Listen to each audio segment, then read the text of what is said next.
ununue ya 200. Kama unataka kununua ya 158, nunua ya 158. Hiyo ni uamuzi yako. Tunaelewana? Si dunia hii ni demokrasia? Si unafanya ile unajua unataka kufanya? Na mimi nitaendelea kukaza kamba. Bado kuna millers wanatufanyia ukora.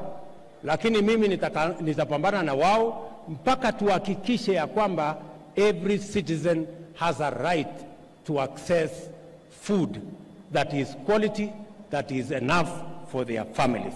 Na hiyo kazi mimi nitafanya na bidii. Unajua hawa jamaa, hiyo safari ya kufikisha unga 230 ilikuwa ni safari ya miaka 4.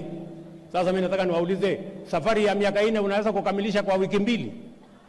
Hata kama wewe ni malaika? So watulize boli.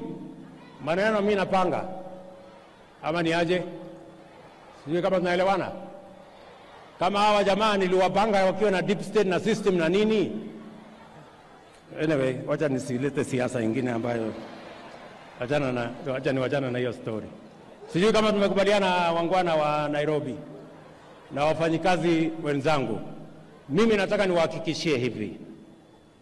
Sawa?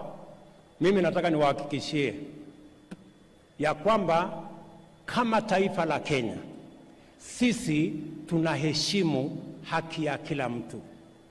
Tunaheshimu ndugu zetu wa upinzani kwa sababu wako na jukumu ya kikatiba ya kutekeleza katika upinzani. But we also know